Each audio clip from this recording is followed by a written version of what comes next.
We got Brian Gamblin here from Titan's Eve, and how's it going tonight? You're living comfortably tonight? Yeah, no, it's really nice. It's a bit overcast here, but I don't imagine it's quite as cold as Nova Scotia. No, we're freezing tonight. You played Nova Scotia recently, correct? Yeah, fairly recently. I played in Nova Scotia the beginning, or no, towards the end of August of last year. I played Halifax. How was the crowd, for Titan's Eve down there? It was actually very nice. It was good. No, I find that Halifax and Nova Scotia there in general has a pretty great metal scene, and that's really great to see on the East Coast. You guys are promoting Divine Equal now. This album is quite powerful. What influences would you have grabbed to get this, type of album, let's say? Well, for the album itself, being it's a concept album based on the earliest themes.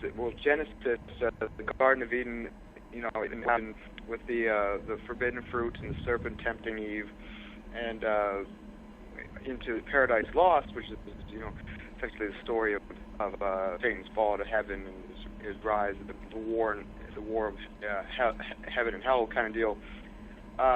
That's where I took for a literary means and trying to relate that story or pieces of that to people's lives here, people's everyday lives. As for musical influences, there's anything from your classical music, your big composers, to your shred virtuosos, to your European metal, or there's lots of different metal influences it's everything. So in that case, it's touching a lot of music in general. Yeah, exactly. Now, what type of guitar amps you guys got in this album? Well, with the album, they're the PV 5160 or the Van Halen PV amps, or 5150. Sorry, 5150. I'm all messed up. Yeah. 5150s are the PV 5150s, and a great sound, really polished, and that's what we use for that. But live we play Mesa Boogie. And for guitars, what do you guys play? Well, I play Ibanez. I'm an Ibanez guy. My brother, he has this custom, the KG1, which is a kind of like KK Downing from Priest. That's his little hammer guitar. It's similar to that. So I'm Ibanez, and he's custom, and he has a few Jacksons as well. And what type of pickups you guys got in this? Would they be the original pickups that came with the guitars? I got the MG 707. It's just pretty much, it helps pick up the lower frequencies. We have it down tuned to C sharp for most of our songs, and for the standard songs, E flat, which is rather standard for metal. But Kyle's got my brother. He's the other guitar player in the band. He's got the 81s and that kind of thing. So where are you guys going to be playing anytime soon? Is there gigs that the people listening to this on radio everywhere are going to be checking you guys out at? Well, we're just in the process. It's going to happen very soon of booking our North American jaunt. We're adamant of doing a North American tour this year, 1.5 to 2 months long, and we have a South America. We're touring South America in December, going to Bolivia, Paraguay, Argentina, Brazil. We're doing that, so we're going to have it's a big touring year on the Divine Equal, and as soon as our touring's finished up for this album, we're going to be fresh releasing our next album, which is currently being written and completion in April. It's pretty much hitting the anvil as hard as we can. You know what I'm saying? So you guys going to look into making like maybe an album every year or something like that to keep it fresh? Exactly. Every year, I got, the band just has so many musical ideas. We're writing stuff all the time. It's kind of hard not to have an album every year. Maybe even 2 albums a year, depending on the year. Really, We've got a really economical way to record. See, a lot of the times it's always expensive to do an album, especially when it comes down to, everything with your artwork and mixing, mastering, who does that, and all that kind of jazz. But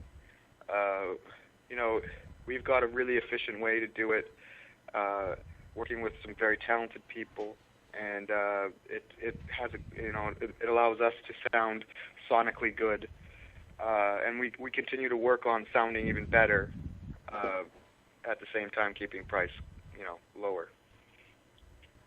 Yes, because at this day of age, we need to look at the price also. Absolutely, because with album sales in general, they're more of a business card nowadays. I look at it as a piece of art when I create something and to release it, but it doesn't make the money anymore. It's the live touring. It's a gigging, and it's if you got good artwork. I mean, that's in your favor, right? Is to have the great looking artwork, because when you're playing the gigs, people might love your music, and they'll be, oh well, I'll download it at home, and I don't really like their artwork, so I won't pick up a shirt or anything like that and help these guys because I don't want to wear stuff I don't like. So it really comes down to having great looking artwork, great music, and great showmanship. And if you can pull that all off, a little bit of luck, you might have a band that can stay on the road. That's a really good point, the artwork logo, because when you look at all the classic bands that, are established today and has been going on for a long time, they've all had this fabulous logo. So that's a real good point. Absolutely. And at the same time, it's a little sad. Yeah, it is sad, but it's like this. I come from a small town, called Rocky Mountain House. It's centered in Alberta. What would happen is we'd get local bands coming through once in a while, not very often, as it's just so off the beaten trail. But we get bands come through, and I would say the next day we'd have the kids that in the schools wearing some of these T-shirts that they didn't have the CD or buy the album or listen to the music, but they were there and 90% completely inebriated, and they bought the shirts and that kind of thing, and they were just grabbing the trend. Independent music can be a trend too. Underground music can be a trend to people. Sometimes people just want to belong to something, and if you got a good-looking artwork, it's a good start. Well, Brian, looking forward to seeing the next release of Titan's Eve, because this one is surely kicking ass. Divine Equal. Oh, thank you so much. I really appreciate that. And in fact, you guys are down there, spinning the Divine Equal and, checking the Earshot chart, seeing our band, number 3, number 2 across Canada, showing that, people are, they're listening and they're enjoying it. That to us is, that's the sun and the moon, really. Well, you keep up the good work, and we'll talk to you again when the next one's released. Okay? Sounds great. Well, maybe we can do if we go down there on the East Coast kind of deal, come and do a live interview or whatnot. And really stoked to get you the next album there, and appreciate really appreciate you taking the time to talk to me. That is just totally kick ass.